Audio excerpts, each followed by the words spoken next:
Well, the success of this depends on you guys, what you ask us, because yeah, we could go any. You want to tell me any stories, like like what happened on the set, or some crazy stuff that they don't know that we only know?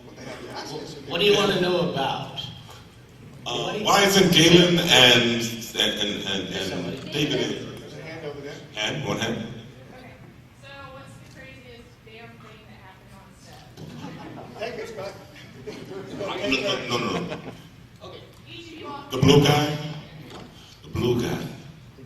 The blue guy. The blue guy. Remember the blue guy? It was the guy that was, we shot that scene in the parking lot, and it was a warm day, and he was the heavyset guy that was in bathing suit guy. The big fat bathing suit. Yeah. And so the next day, it turned to below zero, somewhere around 14, something like that, and he still had to wear the bathing suit, and he had to fall into a fountain. And he was standing out, in the parking lot. Is that why you call him the blue guy? But he turned blue. He turned blue. I going up to him and asking him 2 or 3 times. I said, "Listen, do you need a jacket? Do you want to come in here and get warm? You need a blanket or something?" He had 3 feet of blubber on him. He didn't care. No, I'm happy to be a zombie. No, I'm staying right here. And he was actually turning blue. I'm the blue guy. Well, one morning, some senior citizen group decided that they were going to come to the mall to exercise. Every morning. Yeah, so there were like, 50 senior citizens heading toward this corner and 400 zombies toward the same corner, and they met. And there were no fatalities, no heart attacks. Except for Richard Rubenstein. In fact, we used some of the senior citizens as zombies after that. But there was also, we would make up zombies, and there was a club called the Brown Derby bar. They stayed open until 2 o'clock, so we'd make up the zombies at 7. They'd go drink, they'd come back drunk, steal a golf cart, crash into a marble pillar or something. There was a lot of problems with drunken zombies. I remember on the first day, there's some, I don't know if you call this crazy, but I'll never forget this. The first day we were in the mall, and I don't remember which scene we were shooting first, but because we had to come out into the mall as soon as the mall was closed, right? So I'll never forget the first day we walk out, Kenny's loaded down with guns, I'm loaded down with guns, and there's zombies with us, right? Because we're all going to the first location, the mall, and there are people who are leaving the mall at the same time. They're exiting, they turn around and look at us. They had no knowledge of what was happening, and I'll never forget their faces. They just looked at us like, what? Do you know what is going on here? Well, I tell you, Tom's talking about the heart patients and the senior citizens that were coming around in the morning. I know Richard Rubenstein he damn near had a heart attack because he knew he was going to get sued. The producer. I knew he knew he was going to get sued. Someone was going to drop. He was going to have a major lawsuit on his hands. So. Yeah, but there were hardly any damage to the mall. I mean, we were riding motorcycles. They were riding motorcycles through the mall. We were crashing through fake windows and stuff, but the only damage... Oh, can I say something about that? Yeah. When you did that, the first time? Oh, when I rode the motorcycle through the store window? And it didn't work, right, the first time, right? No, the glass was like 3 inches thick. Yeah, tell me. And I was sitting watching this, and I was going, oh my God. Tell them about that. Well, the physical effects guys, the guys that did the bullet hits and built stuff, they poured the glass on the floor of the mall, and when it dried, they would lift it up, and that's what I ran through, but they poured it too thick. If I had padding on, the only thing that wasn't padded was my right knee, and that's what got hurt. But, I thought the motorcycle would bounce off of it, it was so thick. But the only thing that got hurt was my knee, because that was the only place there was no padding. That usually happens on a set when the crew hates you. And, they say, oh, it's breakaway glass. For years, George Romero kept a big chunk of the breakaway glass in his office. He would say, hey, see this breakaway glass? He'd pound it on the desk. Nothing would bounce and nothing would happen to it. But that's what the bike went through. Yeah, I was about to ask before you mentioned it, what was more gratifying, terrorizing it with all the makeup and zombies, the mall, or the motorcycles through the mall? What was more terrifying? Gratifying, like, Oh, gratifying. the mall in public, Well, you know, every day was Halloween at that mall. You know, it was 3 months of Halloween. We'd go in at 7 o'clock at night and come out at 7 in the morning. We had to stop shooting at 7 every morning because the Muse app would come on. And nobody knew how to turn it off. And no matter who we called, it must have come out of some central location in Arizona or something. Nobody, we had to stop shooting sound takes at 7 because the Muse app would come on. But every day was gratifying. And just the bikes, the zombies. You know, I carried a sleeping bag on my back, and I'd sleep under the escalator. They'd wake me up and say, you got to go be a zombie, or you got to go, you know, do an effect on somebody, or there was a stunt coming up. So it was so much fun. Thank God Tom was doing makeup because, you know, someone else did makeup on me one day. Yes, and turned out. I don't know what color I was, but it was very strange. I think I looked like a zombie. I think it was grayish. You know, and I said, I don't know how they fixed that. Just did it in post or something like that. But the lighting wasn't a problem. I mean, the lighting was different. You know, it was very tough for the guys to light the entire mall. They would light individual scenes. And the blood I was using was from the 3M company. It came in a bottle. It looked like melted crayons.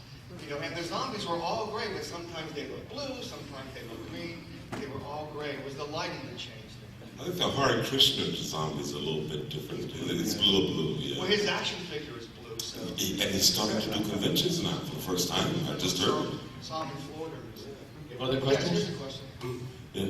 Yeah, about Roger's resurrection death scene. Was it shot with effect, or at any point we discussed the shoot actually how? His actual hit, no, we never did a hit on Roger when he came back as a zombie. No, actually, You just hit a shot. I actually said to George, I said, George, I hope you're not going to blow me away on the screen. I don't think it's a good idea. And he just sort of smiled. I said, we'll think about it. David. But he didn't. But doing the makeup was really interesting because, and you can elaborate on this, Tom, because what Tom did was there's no latex or anything. He put some kind of tissue, you can correct me if I remember, some sort of tissue in a solution with tissue. And then what he would do, he would blow dry my face, and it would start to shrink my skin. He just did that over and over and over and over, and it just shrank my skin, shrank, and then he just applied the makeup on top of it. It's pretty horrific looking too. Yeah, it was just out of the kit, one of those things you do out of the kit. But when you shot yourself, Yeah. did they actually do a thing? Because there was an alternate ending where you kill yourself. Did they actually shoot you killing yourself? No. Okay. No. They never went that far. No. Yeah. No. George, somewhere in the movie, George decided to have an happy ending. We He was supposed to shoot himself. Galen was supposed to jump up into the helicopter blades. We did shoot her body coming down from the helicopter with a blown up head. We shot the body falling, but we never shot her doing it because George decided to have a happy ending. If you go to my website, you can actually see the tests on Galen's head, you know, for that effect. Wasn't Galen's head used for several things though? Yeah, when at the beginning of the movie, when the SWAT guys Oh, were going to blow off the head, yeah. that's Galen Ross's head. We put an Afro wig on it, you know, made her dark, and came when the Puerto Ricans that Jim Baffico blows her head off. Anybody questions? Any other questions out here? Come on. Yes, sir. Keep me alive.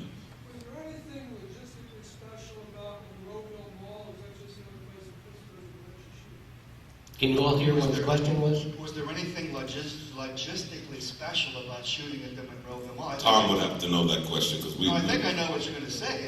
The malls were brand new back then. Not that many. Yeah. And that's the thing about George and writing this great epic is that he had the vision that malls would be our sanctuary in years to come. You know. Don't you have a line in the movie, what's that? And somebody says that's one of those newfangled mall things. Right.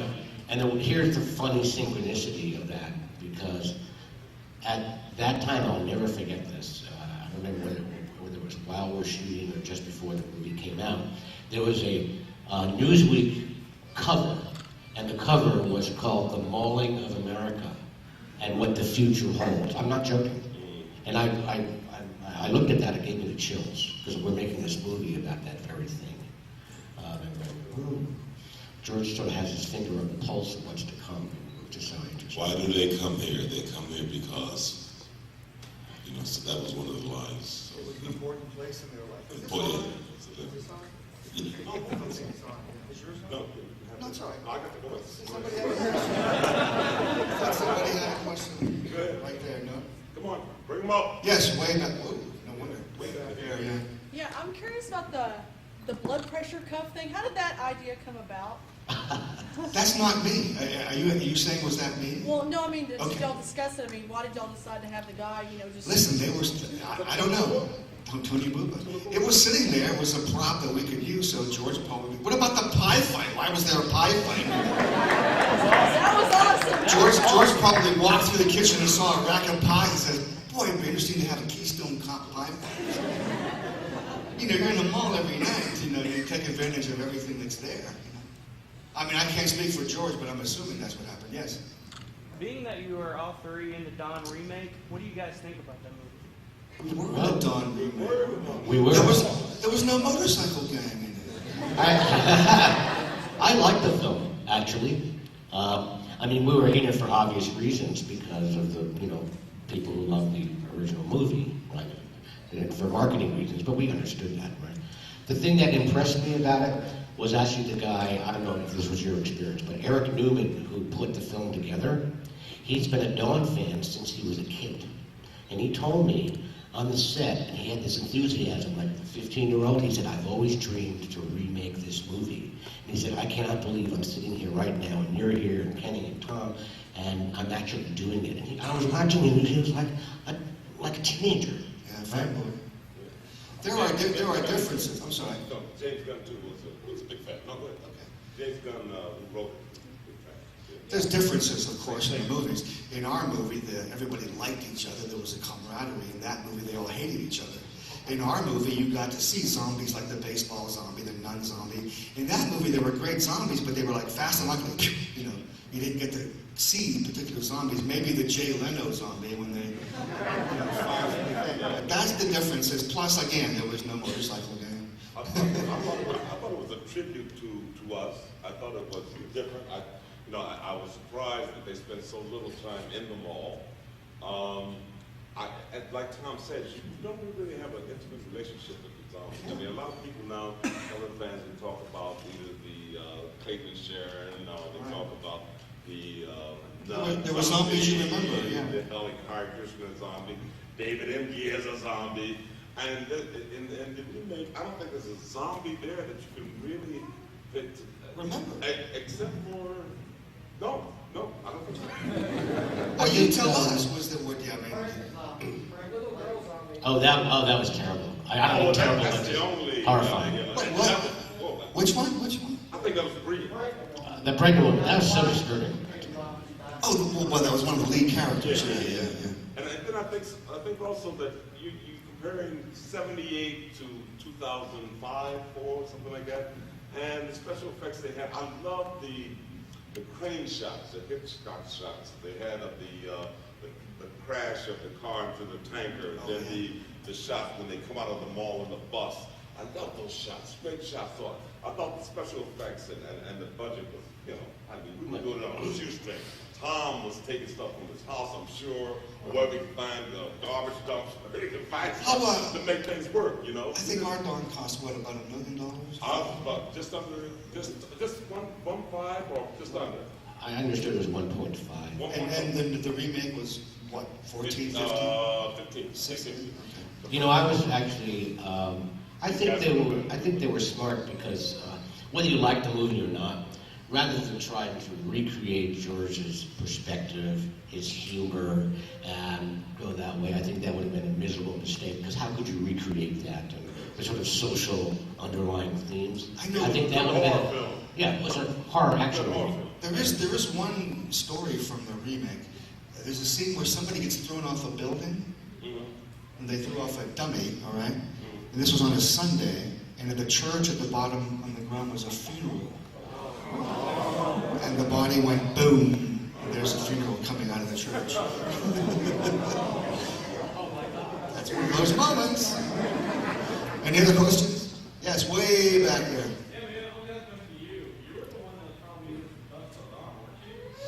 Wait, I'm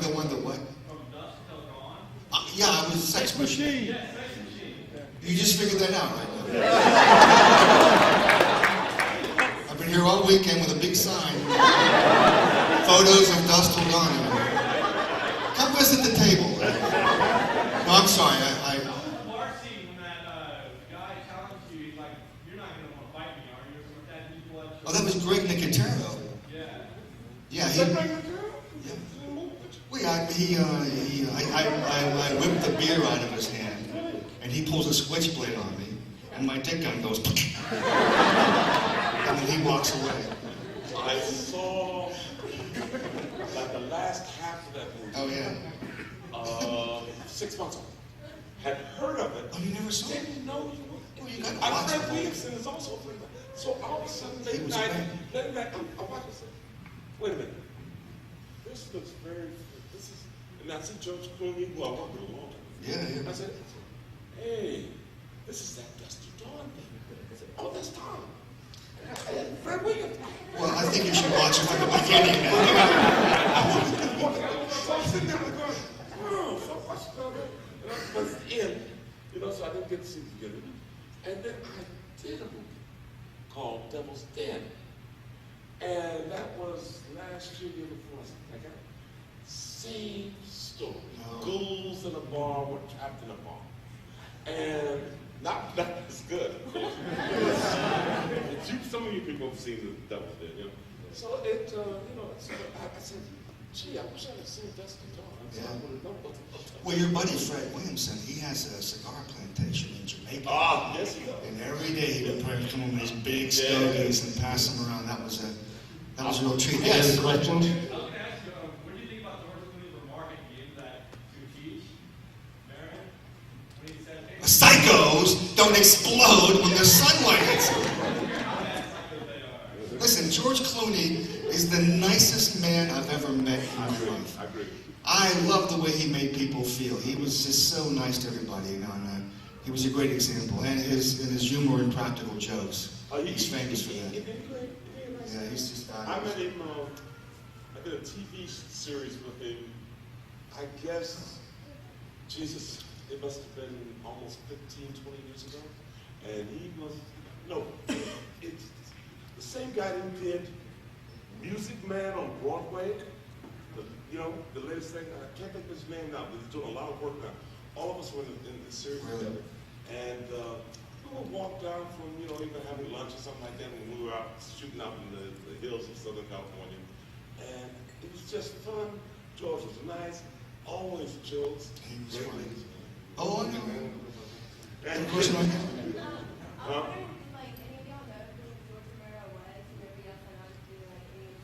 Did any of us know who George Romero was when we signed up to do those films? Yeah. Oh yeah, sure. He came to my high school when I was a sophomore to look for young kids for a movie, and I was the only guy in the high school that he brought down to the studio for a screen test, and never got made. But years later, he was doing Martin, the vampire movie, and I wanted to audition for the vampire, but it was already cast. John Atlas. But I showed him my portfolio, and then that's how I got to do Martin and Dawn, and the rest is history with children's. But yeah, I've known him since I was a sophomore in high school.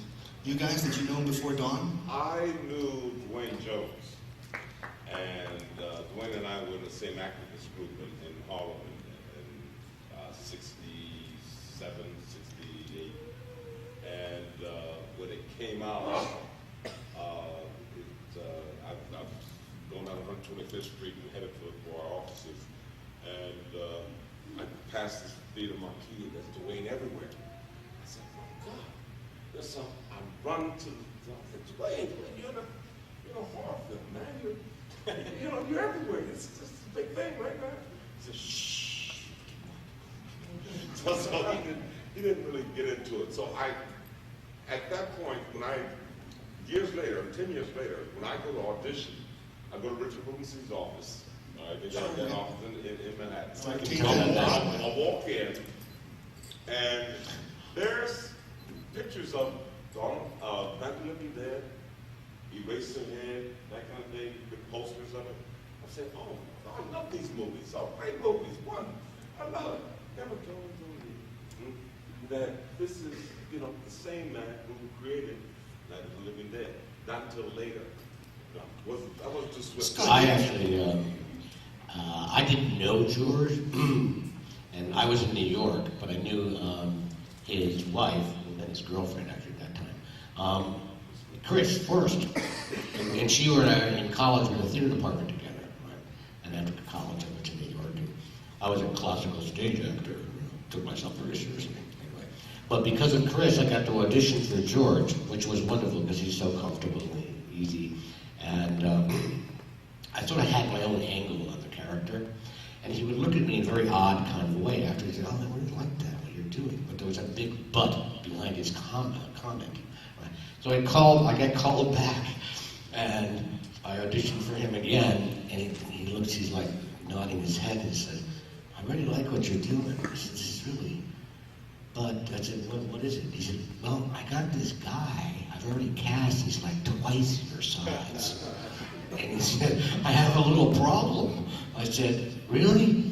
And I said, "Well, how tall is he?" He said, "Like 6'4". How tall are you? 6'5". You're 6'5". He said, and you know, I'm 5'7", barely, right? And it just came out of my mouth. I said, "Well, George, forget about that. The audience is not going to care after the first 5 minutes." I just blurted out of my mouth, And he just kind of laughed. He said, "Oh, I'll think about it." Then later that night, I was in the restaurant where I was also bartending at the same time. Yep, and I was there just hanging out, and George came in there, and he put his hand on my shoulder. He said, "Okay, you got the part." And then I meet him.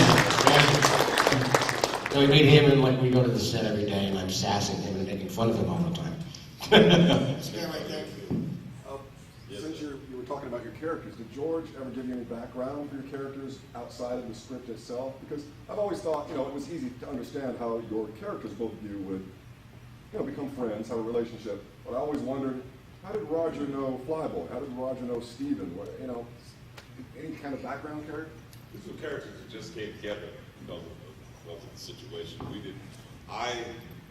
This was 68, and I knew that when I read that first scene with bully and that kind of thing, and the racial overtones and that thing, I said, well, okay. So I kind of distanced myself from Scott, Galen, and David from the beginning, and I tried to keep control of the situation without really developing a relationship with them because of the racial tension that's going on. And if you see that project scene, right, and you see after I shot Bully, they turned their guns on me and I turned the guns on them. And that's what I felt. I felt, let's just, as a matter of fact, I think we were on a plane together, and I had you guys sit over here, and I wouldn't sit with them. I started from the plane ride in Pittsburgh. I'm going to isolate myself. I don't know what I'm into. And I don't think George had us come down for a discussion at his offices in Pittsburgh. Yes. Me, you, Galen, and yes, David. And how long did that last? Oh, maybe an hour. An hour? An hour? So, I think that things just go. Wait, so on the plane coming down, you purposely sat away from him? Yeah, and it was interesting because then, because that helped in terms of that first scene in the basement when we meet for the first time. What about in the movie when you're sitting on the helicopter? Did you do the same thing in that? When you were sitting on the helicopter with Flyboy? With Flyboy and Galen? You were sitting in the back. Back with Galen. Oh, that's right. You had to sit in the back. I sit back with Galen yeah, and Flyboy and Scott and David were up front. I held that for, after a while it became survival as a unit, and I began to develop a relationship with them because we had to sit together. Well, by the end, your act is great. Exactly. Yeah. So there was a love that. Nice arc. Nice big character.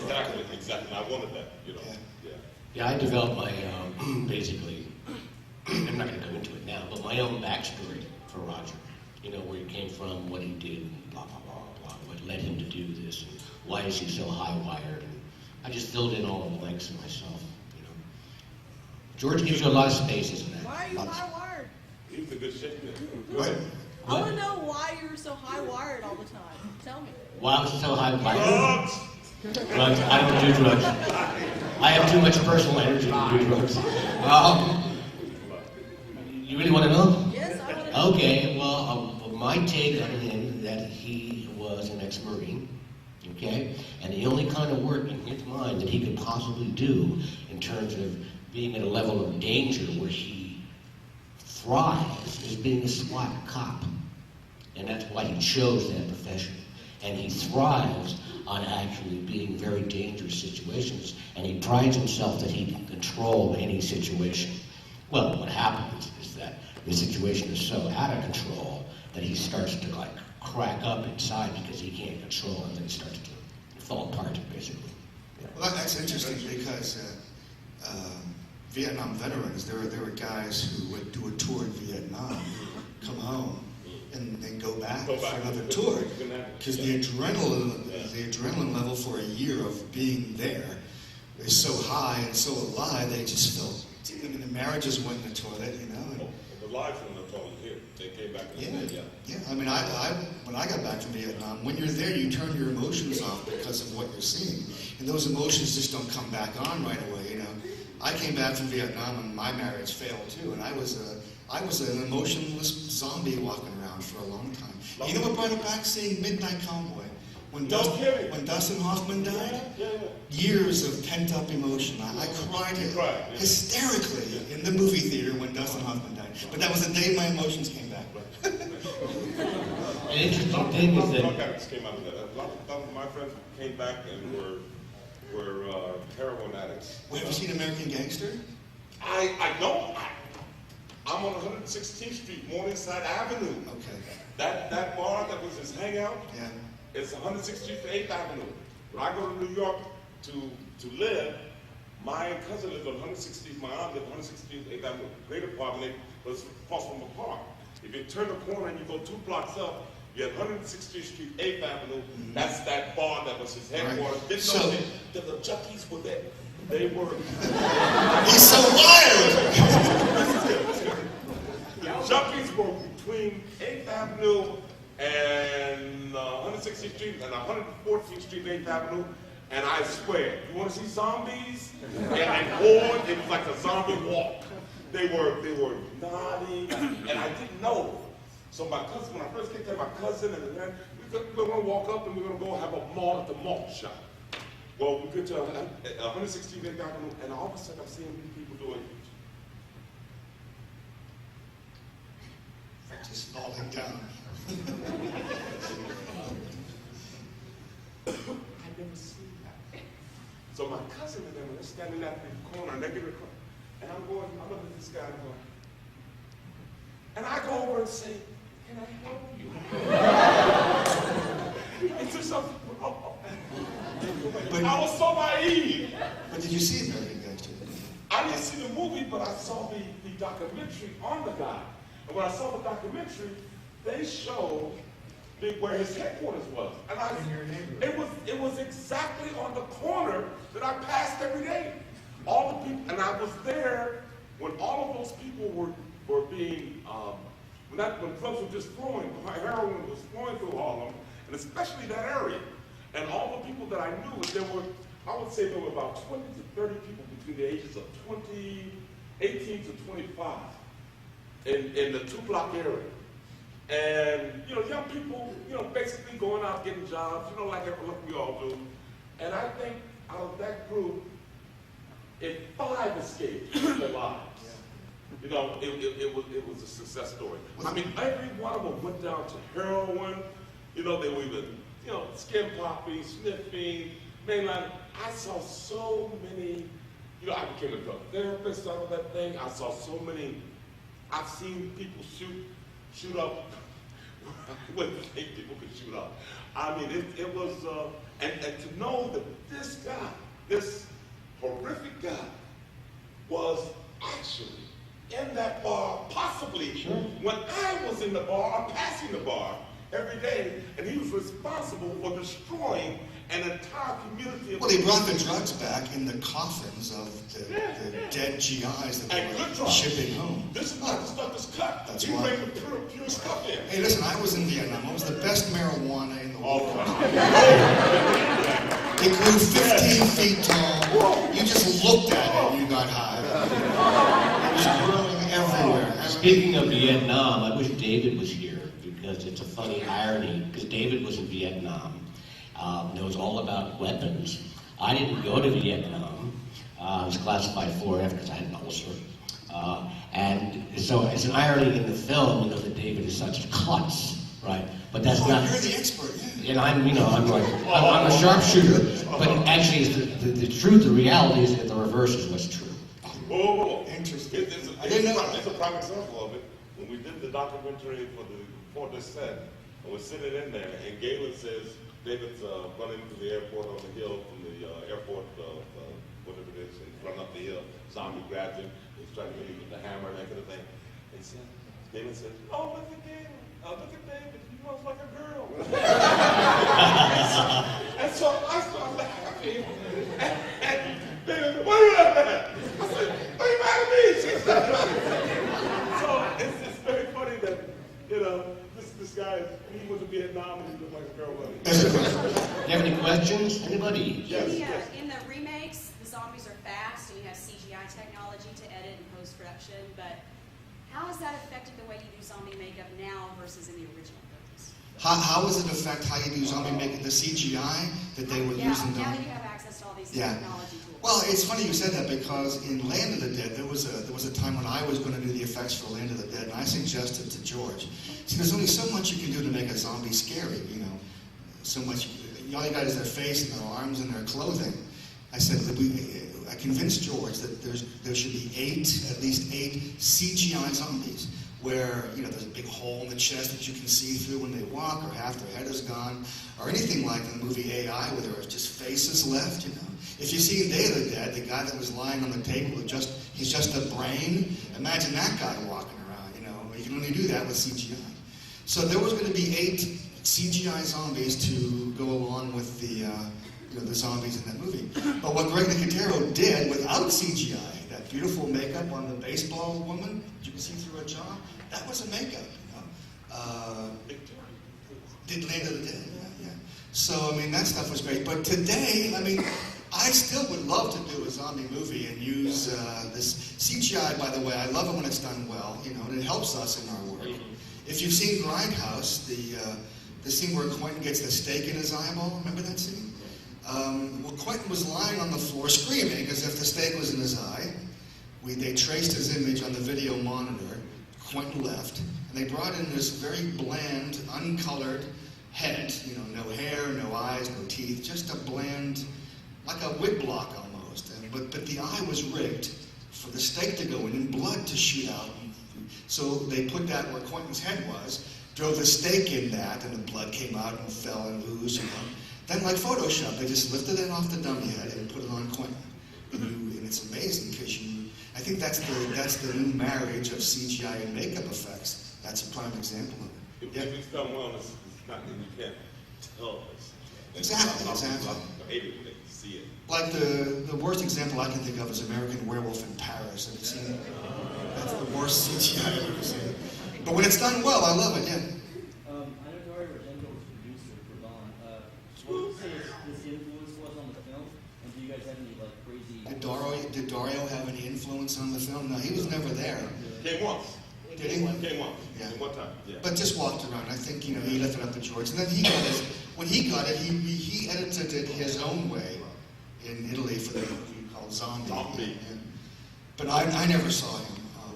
You ever get people that come from Europe or they say zombie, and I had no idea what they were talking zombie movie, and finally I realized that Dario had retitled it. Exactly. It took a while for that. Anybody else?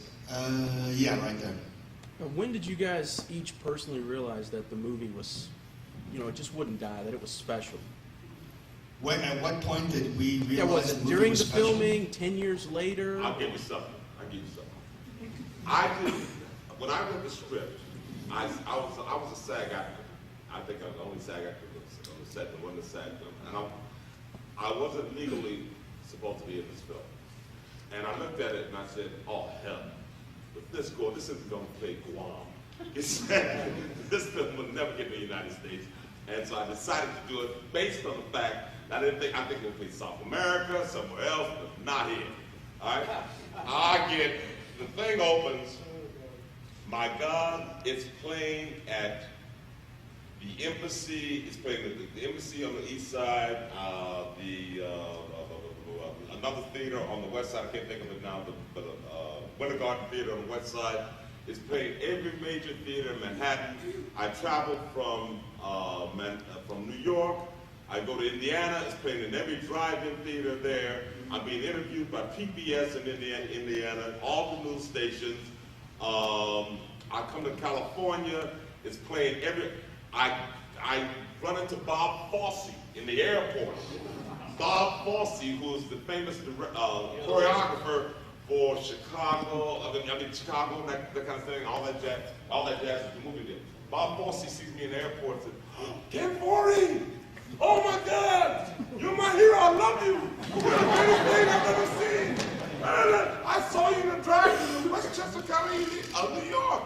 And be my girlfriend. I love your film. What are you doing?" I said, "Oh boy, I had no idea." Then I'm in California, doing, trying to get some work and doing my little number. I get a call from SAG, Screen Actors Guild. The board wants to, "Mr. Foree, the board would like to see you." I said, about what? There's this film that's out, and it's called Dawn. I said, "Oh God, what am I going to tell these people? What can I say?" And I decided, I said, "All right, I'm going to go in, and I'm going to tell them exactly why I took it." So I went in there, and Kim McCord, Sure. Kim McCord was on the board, and about 10 people in there. I walk into the boardroom, I sit down, and they said, "Well, Mr. Foree, what do you have to say?" I said, "Well, I read the script, and I didn't think this thing would play Guam. I needed money, and I promised not to do it again." And something like that. I went on a little bit more. But they said, they were kind of shocked that I was that real and something good. How long after the film was out? Could have been 6 months. Yeah. Did they find you? No. They just said, "Don't do it again." And they let me go. So they slapped your hand, that was that? That was I can add one little tidbit to it. Because that night when Kenny ran into Bob Fosse, Bob Fosse was on his way to the Academy Awards to pick up possibly an award for All That Jazz, which is a movie about his life. And he sees Kenny, that's like more important to him than his own award. It's so cool. Yeah. What about you? When to answer the question? Well, when I realized. When did you realize that? I realized, it was gradual, but I realized when I first read the script, I went, "Oh my God, this is so violent, this is so bloody, oh my God, should I even do this?" Right? But I love the part, But then as we were shooting it, I started to think this is going to be really controversial. And then when I found out, I didn't know in the beginning, but then I found out, when it's coming out, it's not going to have a rating. And I was thinking, oh God, people are going to either love this movie or they're going to hate it, right? It was not until I really saw the first screening in LA, George screened it for an invited audience, that I got some of the humor on the set, but I didn't really see the sort of socio-political themes in the film. Did the audience go apeshit? Oh my God, they went crazy. And there was no rating, and then I went, now I really get what this movie's about, But there's huge controversy about the film. Oh my God. Whoa. We had that first screening. What was it? Premiere. What was that?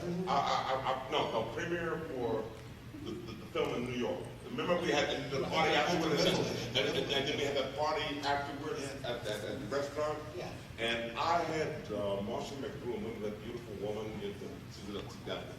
Anyway, so she was my date better. And so we sat down, and immediately some people from the New York Times, the reporter from the New York Times, they came over. This woman said, "Aren't you ashamed of being involved in such a deplorable, violent, sick movie?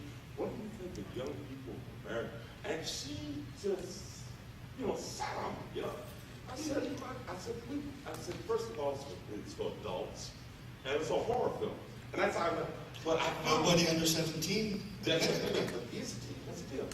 A lot of my friends who were either in acting school with me, or who had done the plays with me, or people that I knew, kind of turned up their noses and wanted to speak to me again. Really? They didn't speak. I mean, a lot, the popularity of the film now, and all the fans around the world now, a lot of people in 1968 were not fans. 78 were not fans of this movie. They thought it was pretty low class, gory, and anybody looked at it was a sick thing. There's a guy with a question. I was just gonna ask you guys, how do y'all feel being like veteran actors in such badass movies about Hollywood coming through and like remaking everything and just making it suck? All the remakes that are coming out. Well, I think I know why they remake movies that were successful. Because the original ideas today are your cell phone's going to kill you. Jessica Alba gets an eye transplant, now she can time travel. Because the original ideas are so stupid that are coming out. So they go and try to capitalize on something that at least was good and made some dough. Hey, exactly. Money. Is that if you make a remake, if you make the remake of Dawn of the Dead made what the first weekend? Oh, I have no idea. It was 30 million. First weekend. Yeah. Remake of what was up? There was something that just came out recently that's a remake, and they all Saw movies. Yeah. No one will make a movie no one will release a movie in October, a horror movie, because they're afraid of Saw. No one. Nobody. Because it's the king of the. Yeah. But the remakes, everyone says, well, do you enjoy the horror movies that come out lately? And to me, there haven't been any horror movies. Right, they've all been done. Go ahead, yes. Yes, were you and Scott affected in the same way as Ken said that he was by people just kind of shutting themselves away from you after making that film? No. When I knew Dawn was a success, when I'd be sitting at home and somebody would call me on the phone, hey, we just drove in from Minneapolis. We're walking around the Monroeville Mall listening to the soundtrack. Can you tell us where to go? I said, well, there's some blood on the metal grate near the T-shirt factory that's still there from Dawn, back then. But the fans made it. Well, back then though. This was like right after. Right after? Yeah, sure. I didn't get that until later, much later. Yeah, go ahead. Well, because I was in New York, after the movie came out, the only people that I heard that was kind of comments Kenny was saying was either from some press people or some other producers. Or Ebert and Siskel. Or Ebert and Siskel. I mean, we got great reviews. No, they hated it. No. Every review that we got, well, I don't know what Robert Steve did. He must have rubbed a lot of palms with it. Every review we got, well, even Rona Barrett. Remember Rona Barrett? Sure. Even they were all polite reviews. This is the movie that is for the people who love this kind of thing. If you're into it, it's a nice movie, and we give it a 3-star rating. If you're into this kind of thing, it was always that kind of review. Am I wrong that Richard Ebert? Hold on a second. Not in the living dead, he became. I can clarify what he said. It was kind of like a. I'll tell you what he said. He said it's an apocalyptic vision of America. That's what Robert Reiniger said. Which is good. That was an incredible review. So he liked it. Yeah. Let me finish one thing though. You think Ruben's there? I think Ruben's paid. Wouldn't surprise me. Tommy. There's a guy with a red shirt on back there. Yeah, I just wanted to comment that the cell phone movie and the Eye are both Japanese remakes. Oh, Japanese. Well, they must have been successful over there, so those are remakes as well. Huh? See, I thought they were original ideas. It's all remakes. But come on, your cell phone's going to kill you. I mean, it's like what's the one? Hell House or Legend of, no, not that one. Hellraiser. Guy opens a box and people walk through the walls. I couldn't see the connection. I mean, that's the problem with supernatural things. You either buy it or you don't, and if you don't, then you've lost half your audience. So I think to be careful making something like that. I think there's one horror film, if you want to call it a horror film, that is fantastic. It's The Others with Nicole Kidman. Oh, yeah. That movie. Yeah. I mean, there have been some intelligent, creepy horror stuff. But so another thing you have to look at is that there's one major horror film coming out of Hollywood every month. So there must be an audience for it. There must be money being made because Hollywood is not going to risk it. If the money, if the audiences are going, if they're not appreciating the films, Hollywood's not going to spend the money.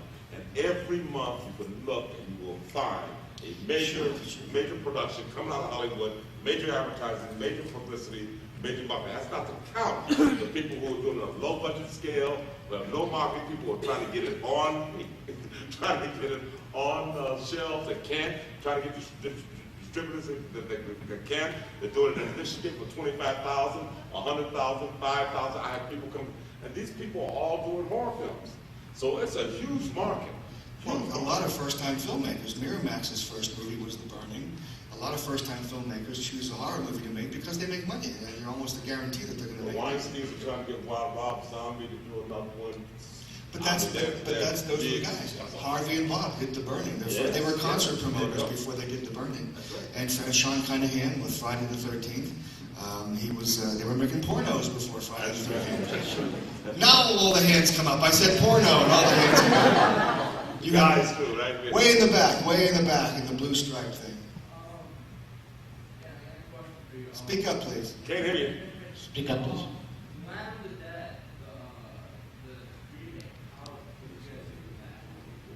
I thought it was good. I loved it. A lot of people didn't though, but I did.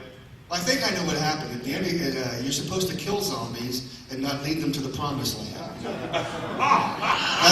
That's why people didn't like the ending of Land of the Dead. We're getting signals. One more question. So who has not had it? You haven't had a question yet. Just out of curiosity, I know you're not into current horror movies, but if each of y'all had Oh, if it was good, if each of you had named one horror movie in the last year, which one would each of you name? If I had to name a horror movie in the last year, you'd have to tell me what was out there, and I'd have to pick one because I can't think of one right off the bat. Maybe after you guys answer that question, I have no clue. I haven't seen any horror movies this year. Do you have one in mind? Do you have any in mind that have come out in the last year that?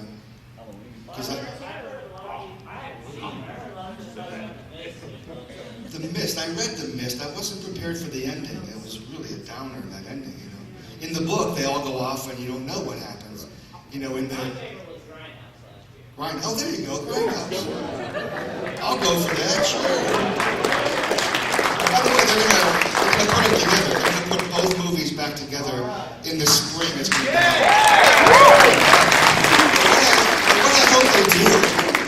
What I hope they do, and if they don't do it, I'm going to do it. If Grindhouse comes out and Planet Terror is first again and Quentin's is second, I'm going to put it in my Premiere Pro editing system and put Quentin's first and then Planet Terror.